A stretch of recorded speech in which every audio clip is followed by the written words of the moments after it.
Okay, isang, mapagpalang araw muli sa ating lahat, sa ating mga kapatid, mga kamanggagawa at lahat ng ating mga kasama. Sa mga nakikinig ng mensaheng ito, patuloy tayong pagpalain ng Panginoon. At tulad nung dati, muli nating pag-aralan yung mga salita ng Diyos na siyang nagbibigay sa atin ng kaligtasan. So alam natin na nung pinag-aralan natin last meeting, once na tayo ay nabautismohan, so tayo yung mga bagong nilalang. Tayo yung mga pinatawad, tayo yung mga mananampalataya, tayo yung mga nagbihis kay Kristo. Kaya nga kung tayo isa ng mananampalataya, ibig sabihin meron na po tayong kaligtasan. So may kondisyon po ang kaligtasan na pinagkaloob sa atin ng Panginoon. So nagawa na natin yung kailangan natin gawin para maligtas. Ngayon, sa pagiging ligtas natin, meron pa po tayong kailangang ganapin o kailangang gawin. So mahalaga po yung alam natin na meron na tayong kaligtasan, and then alam din natin na dapat natin itong ingatan. So marami pong pagkakataon na pwede nating maiwala ito, at sa turo po ng banal na kasulatan ay posible palang tayo ang dahilan kung bakit ito mawawala sa atin. Hindi po ang Panginoon, tayo. Kasi merong umiiral din sa sanlibutan itong mga katuruan, yung tinatawag nilang once saved, always saved. Kapag ikaw ay nagkaroon na ng kaligtasan, ligtas ka na lagi kahit anong gawin mo. Ibig sabihin ba, kung okay, may kaligtasan na ngayon, hindi na ako magpapatuloy doon sa panibagong buhay na tinanggap ko bilang isang bagong nilalang. Ligtas pa ba ako kung ako'y titigil na sa pagpupuri sa Panginoon? Hindi na ako mananalangin, hindi na ako mag-aaral ng salita ng Diyos. So, may kaligtasan pa ba ako nung time na yun at gagawa uli ako ng mga dati kong ginagawa? So, hindi po gano'n ang katuruan ng banal na kasulatan. Ang unang nagturo sa atin ng mahalagang bagay after na tayo maligtas ay walang iba kundi ang ating Panginoon. Ang Panginoong Hesus po ang nagturo sa atin na nung sinabi niya sa mga alagad na ang manatiling tapat hanggang wakas ay siyang maliligtas. So, ibig sabihin, ang sinumang may kaligtasan na, kung siya ay mananatili hanggang wakas, ay siya palang maliligtas. Pero yung wala pong kaligtasan, imposible po siyang makapanatili. So, bakit kailangan nating makapanatili? Kasi may darating po ang pagkakataon sa Matthew 24 verse 12. Kung tayo mga Kristiyano na, hindi po natin maiwasan na lumaganap ang kasamaan at pwede tayong mabiktima nito o pwede tayong mahila din ng mga bagay na ito. Kaya nga ito yung sinasabi ng Panginoon sa Matthew 24 verse 12 to 13. Lalaganap ang kasamaan kaya't malalamig sa pag-ibig ang marami. Ngunit ang manatiling tapat hanggang wakas ay siyang maliligtas. So ang Panginoon po ang nagsasabi nito. Ito nung panahon nakausap niya yung mga alagad niya. Sinabi niya yung sa huling panahon na darating.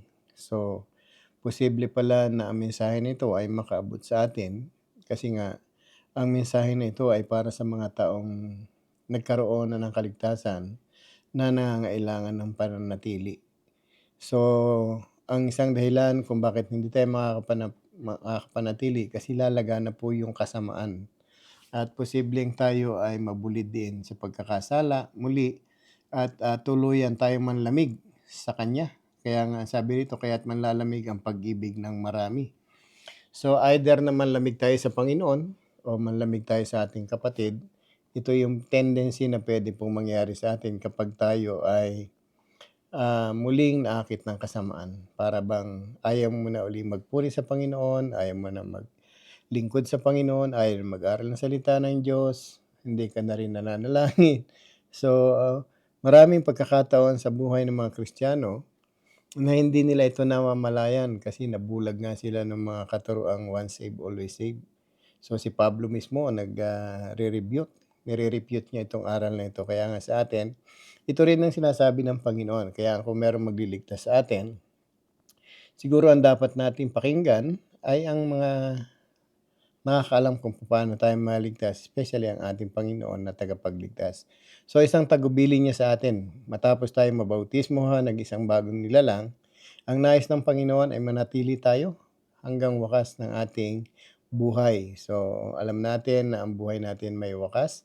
So gusto niya, once na tayo nagkaroon ng kaligtasan, papanatilihin natin yung kaligtasan na yan at panghawakan natin mabuti. Sa Mark 13:13, ang sabi rin dito, kapupuotan kayo ng lahat ng dahil sa pagsunod sa akin. So, isang tendency na tayo tumalikod sa ating pananampalataya o mawala sa atin o ibig sabihin tayo ay hindi makapanatili. Kasi meron taong mapupuot sa iyo at maraming taong ang gagawa ng paraan para ikaw ay hindi magtagumpay. Kaya nga kung ang sino mang kinapupuotan ng dahil sa pagsunod sa Panginoon at siya'y nakapanatili, siya yung maliligtas. So binibigyan tayo dito ng maliwanag na instruction ng ating Panginoon. Kahit tayong kapuotan, basta manatili tayong matatag hanggang wakas upang tayo ay maligtas. Kaya nga once na tayo ay nagkaroon ng kaligtasan, so panghawakan natin itong mabuti. Kahit anong mangyari sa atin, kahit iwanan ka ng iyong mahal sa buhay, kahit kapuotan ka ng sino man, basta ang mahalaga manatili kang matatag sa pagiging Kristiyano mo, and then magkakaroon tayo ng kaligtasan. So mahalaga yung sinasabi ng Panginoon na ito. Kaya nga sa atin, kung tayo ay magpapasawalang bahala, posible pala itong hindi natin kamtan yung buhay na walang hanggan after na receive natin ito. Kasi nga hindi ka nakapanatili sa pagkakaroon ng kaligtasan. So mahalaga, alam natin, as meeting pinag-usapan natin yung mga bagay na nagiging dahilan o palatandaan na tayo ay isang bago nilalang. So sabi nga, tayo laging nananatili sa aral ng mga apostol, tayo nagsasama-sama bilang magkakapatid, nagpipira-piraso ng tirapay, nanalangin, nagpupuri, at nagbibigay ng mga pangailangan din natin mga kapatid. So lagi tayong may kagalakan, lalo higit sa paglilingkod sa ating Panginoon. So yun yung mga bagay na posibleng mawala sa atin. Kapag hindi natin ginagawa yung mga bagay na yon, posibleng hindi na tayo nananatili sa pagiging buhay Kristiyano o sa buhay ng isang taong may kaligtasan. Kasi ang mga taong mayroong kaligtasan ay meron silang mga activities tulad nung nabanggit natin last meeting. Sabi rin ni Paul dito sa Colossians 1:3, sabi dito, subalit kailangan niyong manatiling tapat at matatag ang inyong pananampalataya at huwag pabayaang mawala ang pag-asang dulot ng magandang balita na inyong narinig. So imagine natin, ito rin yung bilin ni Paul. Hindi lamang ang Panginoon ang siyang nagbibigay sa atin ng payo na manatiling tapat kahit yung mga alagad niya. At sabi nga ni Paul, huwag bayaang mawala ang pag-asang dulot ng magandang balita. Ano ba lang ang dulot ng magandang balita? So number one na dinudulot ng magandang balita sa atin ay yung pagkakaroon ng kaligtasan. Kaya nga kung tayo ay hindi hindi natin magiging seryoso sa pagiging buhay Kristiyano, posibleng mapabayaan natin itong regalong ng Panginoon sa buhay natin. Kaya kung tayo ay patuloy din na nagiging masigasig sa gawain ng Panginoon, so ibig sabihin tayo ay hindi nagpapabaya doon sa panibagong buhay na ipinagkaloob sa atin. So hindi na tayo kasi katulad nung dati na pinawawalang halaga yung mga bagay na tagubili ng ating Panginoon. Kasi yun lang naman ang nawala sa atin nung panahon na tayo nawalay sa Kanya. At hindi ito natin nalaman dahil walang naghayag sa atin ng mabuting balita. Kaya nga sa ating pag-aaral, lalo higit sa topic na ito na manatili, so dapat stay connected talaga tayo sa ating Panginoon. Kaya nga kung tayo ay mananatili, so meron tayong kaligtasan. Kaya nga ang bilin ni Paul ay hindi lamang manatiling tapat, at sabi magpakatatag kayo sa inyong pananampalataya at huwag pabayaang mawala ang pag-asa ng dulot ng mabuting balita na inyong marinig. So niloob ng Diyos na ako si Pablo, sabi rito, ay maging lingkod para sa magandang balitang ito na ipinangaral sa lahat ng mga tao sa buong daigdig. So si Paul ang masigasig na nagpapaalala sa atin. Huwag nating bitawan, huwag nating hayaang mawala. Kaya nga kung sakaling tayo ay pakiramdam natin na easy go lucky Christian tayo, wala na tayong ginagawa, sisimba lang tayo pag Sunday, pero yung ibang buhay espiritual na gawain natin, hindi natin ginagawa, ay ang sabi ni Paul, suriin natin ang ating sarili. Kaya nga sabi rin dito ni Paul, binibilinan din tayo ni Paul, na suriin ang sarili natin. Sa 2 Corinthians 13:5, sabi rito, subukin ninyo ang inyong mga sarili kung tayo namumuhay ayon sa pananampalataya. Merong pamumuhay pananampalataya dapat tayo Kaya nga kung nabanggit natin last meeting, ano ba yung mga bagay na ginagawa natin bilang mananampalataya, dapat ay sinusuri natin. Ang sabi nga, subukin natin kung ito ba, sabi ni Paul, subukin nga natin ang inyong sarili. Kung tayo namumuhay pa ayon sa pananampalataya o bumalik na ba tayo sa dati nating mga ginagawa. Kaya nga sabi rito, suriin ninyo ang inyong sarili. Hindi ba ninyo nalalamang nasa inyo si Kristo? Jesus, sabi rito, maliban na lang kung kayo ay mga bigo sa pagsubok. So, tulad ng sinabi ko kanina, maraming bagay na pwede nating hindi makapanatili tulad ng mga pagsubok. Kaya nga kung tayo ay nabigo sa pagsubok ng sanlibutan ito, pwede tayong hindi na namumuhay ayon sa ating pananampalataya sa Panginoon. Kaya nga kung tayo ay namumuhay ayon sa pananampalataya sa Panginoon, yung mga gawa natin ay kitang-kita na kakaiba sa takbo ng sanlibutan ito. Hindi ito yung katulad ng ginagawa natin nung una. Kaya nga kung tayo patuloy din na susunod sa aral ng Panginoon, lalo higit ayon sa nasusulat, meron tayong pag-iingat na ginagawa pala o meron tayong pagpapahalaga na ginagawa pala doon sa biyaya na pinagkaloob sa atin ng Panginoon. So marami kasing naging Kristiyano, natakot lang sila sa impyerno. Takot silang maparusahan. Pero yung gawin nilang Panginoon ang ating Panginoon, ibig sabihin bilang nagko-command sa buhay natin na dapat nating gawin. So hindi maraming Kristiyano ang hindi nagagawa ito. At dito natin makikita ang totoong Kristiyano kung sila'y namumuhay pa ayon sa kanilang pananampalataya. So maraming naging busy sa maraming gawain, pero hindi na sa mga bagay na tungkol sa pananampalataya ang ginagawa nila. Kaya nga kung tayo ay hindi na namumuhay dito, posibleng hindi na rin tayo kalugdan ng ating Panginoon. Kaya sabi rito sa Hebrew 10:38, sabi rito, ang matuwid kong lingkod ay nabubuhay sa pamamagitan ng pananampalataya. Ngunit kung siya ay tatalikod, hindi ko siya kalulugdan.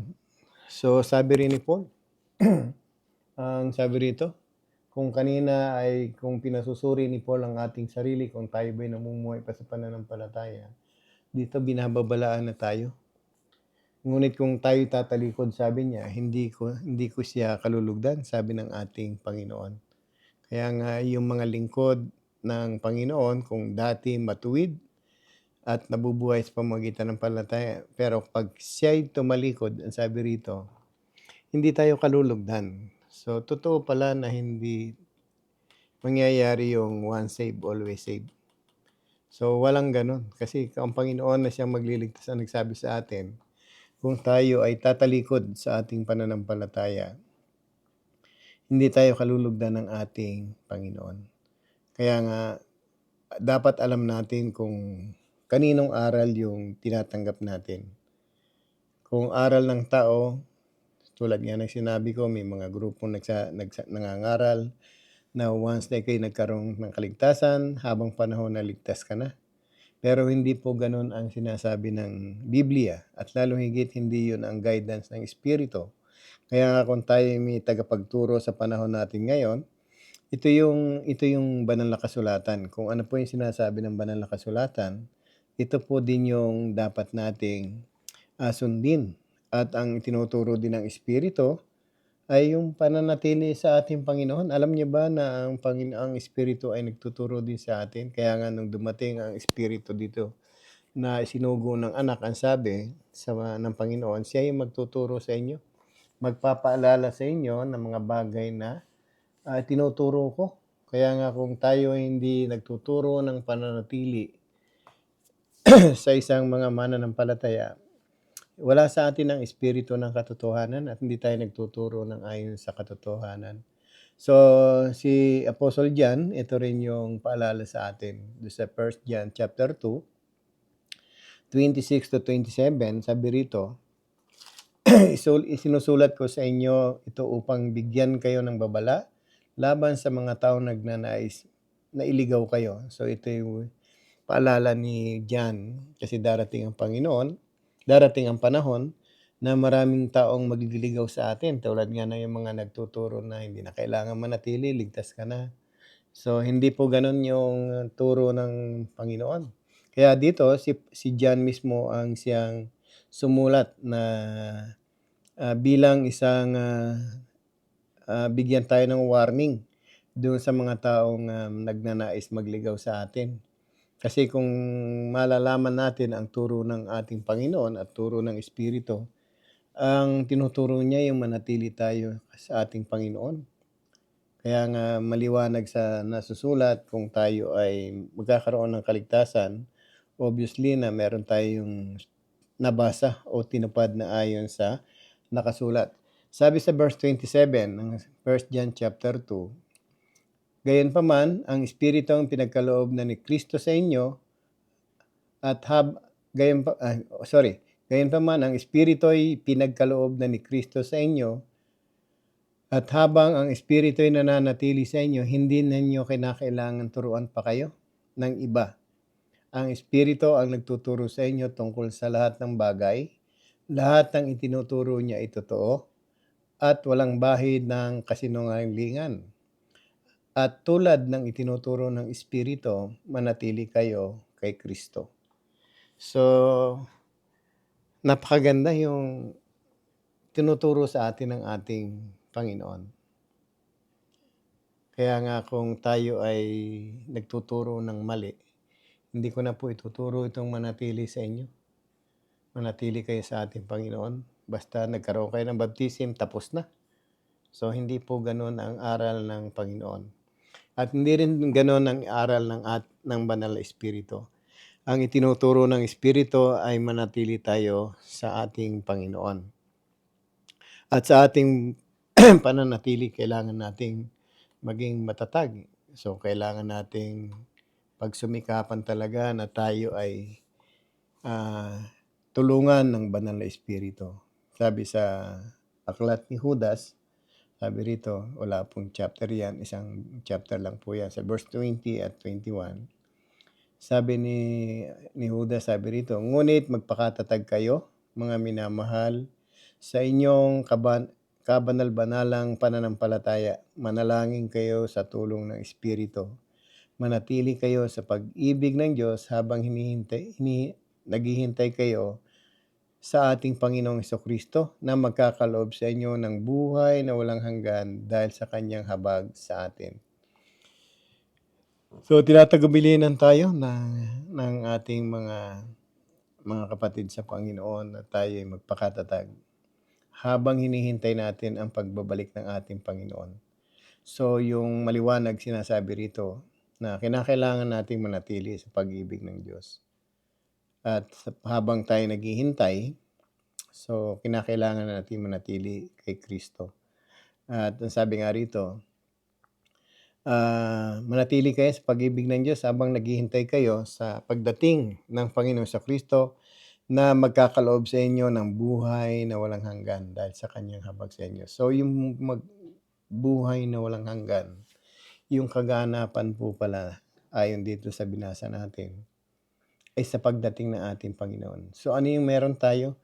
Yung pangako niya. So, maganda rito sa ginagawa natin, kung patuloy tayong mananangan sa pangako ng Diyos, ang Diyos po ay hindi nagsisinungaling at hindi nagbabago. Kaya nga kung tayo'y tumanggap sa Panginoon, dapat alam natin, nung tinanggap natin siya sa tubig ng bautismo, ang tinanggap natin ay yung pangako niya na magkakaroon tayo ng buhay na walang hanggan.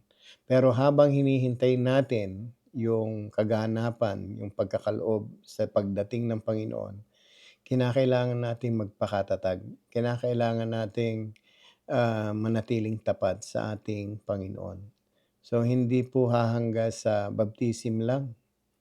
Kung titingnan natin, yung mga nagtagumpay sa Revelation, yung mga nakadamit na puti, sila po yung mga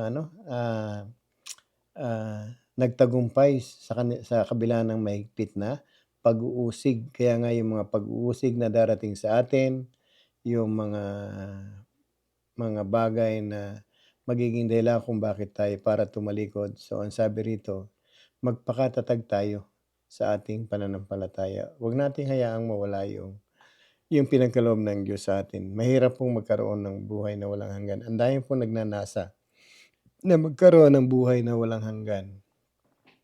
At marami ding hindi nakakarinig nito. Kaya nga sa ating mga nakakilala sa ating Panginoon, dapat alam natin na kinakailangan nating manatili. Hindi po tinuturo ng Panginoon na once saved, always saved. Ang turo po ng Panginoon sa atin, manatiling tapat hanggang wakas ay siyang maliligtas. Kaya nga sa pamaraan ng pag-aaral ng banal na kasulatan, makikita natin yung mga tagubili ng ating Panginoon, lalo higit yung mga tagapagturo na ginawa ng Panginoon. Ito yung mga alagad.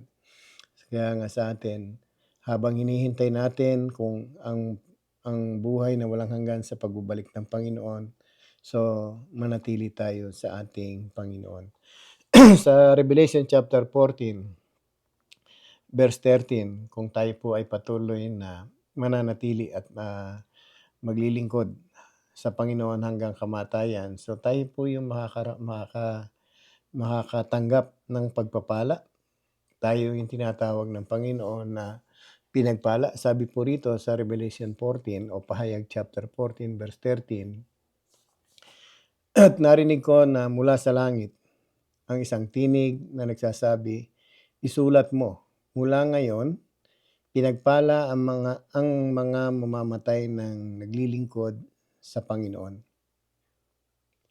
At sinasabi ng Espiritu, totoo ngang silang pinagpala. Magpapahinga na sila sa kanilang mga pagpapagal sapagkat sinundan sila ng kanilang mga gawa. So, kung titingnan natin dito, ang pagpapalain pala ng Panginoon yung mga namatay hanggang sa paglilingkod sa ating Panginoon. So, kung bakit pinag-aralan natin last meeting sa pagiging new creation natin, itinuro ko doon yung kung ano yung dapat nangyayari sa atin, especially yung paglilingkod natin sa Panginoon. Kasi ito yung mga gawang susunod sa atin sa kabilang buhay. So, hindi po yung gawa ng laman, kundi yung gawa ng ating pananampalataya. Kaya nga, after na tayo maging mananampalataya, ano ba yung ginagawa natin? 'Di ba, napag-aralan natin na tayo ay inihanda ng Panginoon kung tayo magiging bahagi ng kanyang iglesia. Unang dapat nangyayari sa atin, nananatili sa mga aral ng mga apostol at nagsasama-sama bilang magkakapatid, nagpipira-piraso ng tinapay, nananalangin, nagpupuri sa Diyos, tumutulong sa kapwa, at nagagalak sa paglilingkod, sa pagsasama-sama. At higit sa lahat ay nagpapa-equip tayo, nagpapa-train tayo do sa mga leader natin upang gamitin tayo sa paglilingkod sa ikalalago ng kanyang iglesia. So kung tandaan natin, hindi basta buhay Kristiyano itong pinag-aaralan natin. Mahalaga ito. Ito yung gawa na susunod sa atin hanggang sa kabilang buhay upang tayo ay pagpalain. Kaya nga doon sa Revelation, sabi ni Juan, narinig ko mula sa langit ang isang tinig na nagsasabi, isulat mo ito kung bakit pala nababasa natin sa Biblia itong mga bagay na ipinagagawa ng Panginoon sa atin.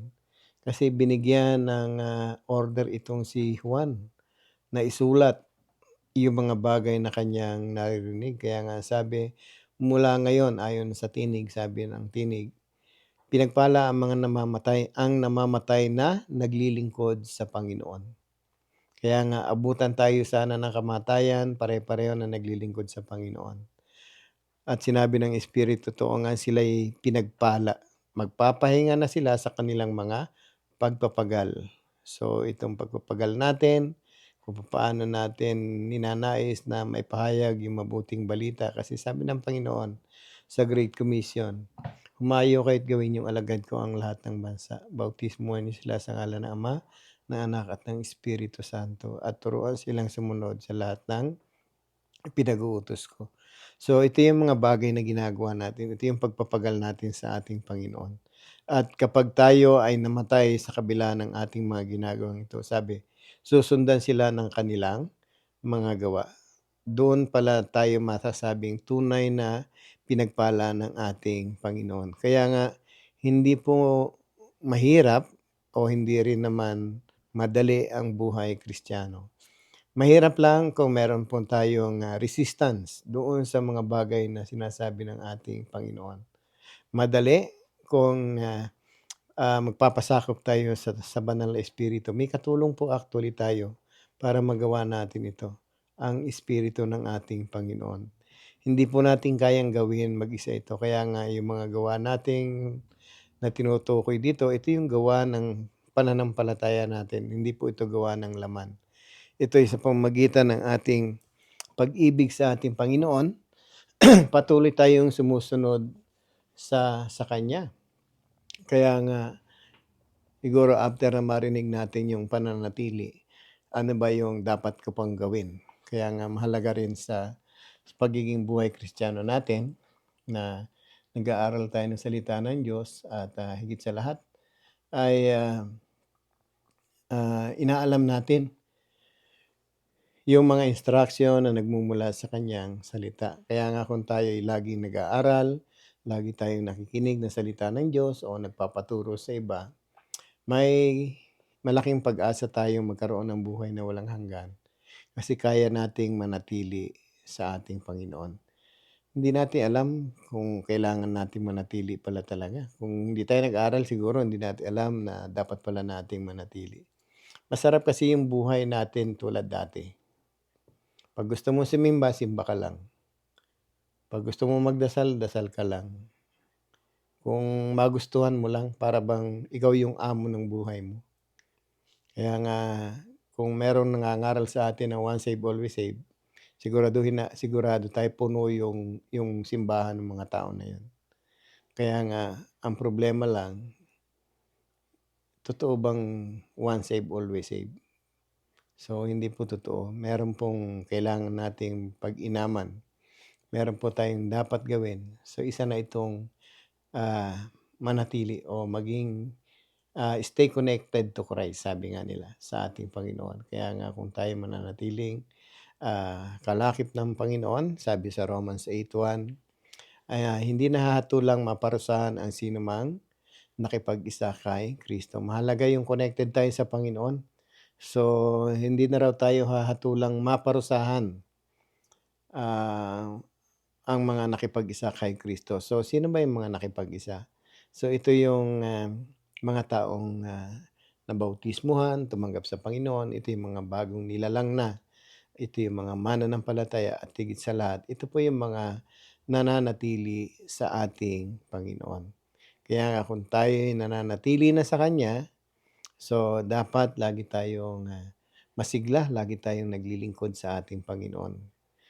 Hindi lang natin kayang manatili kasi hindi natin alam na iniuutos pala ito. So ngayon sa pamamagitan ng maikling mensahe na ito, nawa ay matulungan ko kayo sa mga bagay na nais ng Panginoon na dapat nating gawin upang manatili tayong may kaligtasan. So sa susunod na pag-aaral natin, ibabahagi ko sa inyo yung ano ba yung biblical teaching that saying save is conditional. Ano ba yung mga katuruan ng Biblia na para masabi nating ang pagiging pagkakaroon ng kaligtasan ay isang conditional. So, marami pa tayong puwedeng pag-aralan. Siguro sa next meeting ibabahagi ko yung mga tatlong, katunayan na, ah, puwede palang, mawala sa atin yung kaligtasan kung hindi tayo mananatili. So, sa muli nating pagkikita-kita ay, pag-aralan natin ano ba yung mga kondisyon na yun ng Panginoon at, ano-ano yung mga verse na yun para makita natin. Kasi 'pag sinabing nakabase tayo sa nasusulat, we are based on the truth. Mahalaga po yung Biblia. Kaya nga kung tayo ay patuloy na mag-aaral, hindi po tayo malilinlang, hindi po tayo madadaya at higit sa lahat magkakaroon tayo ng buhay na walang hanggan. Muli, sumayin niyo ang pagpapala ng Panginoon at, maging, pagpapala sa inyo yung salita na ito ng mga napag-aralan natin. Sa susunod muli nating pagkita-kita, muli tayong magsama-sama at hayaan nating marinig din ito ng iba upang maging kabahagi tayo sa pagpapalaganap ng salita ng Diyos. So marami pa tayong kaibigan, kapatid, i-share natin ito para marinig nila yung mabuting balita na nagmumula sa Panginoon. Sumainyo nawa ang pagpapala ng Panginoon hanggang sa muli nating pagsasama-sama. God bless po sa inyong lahat.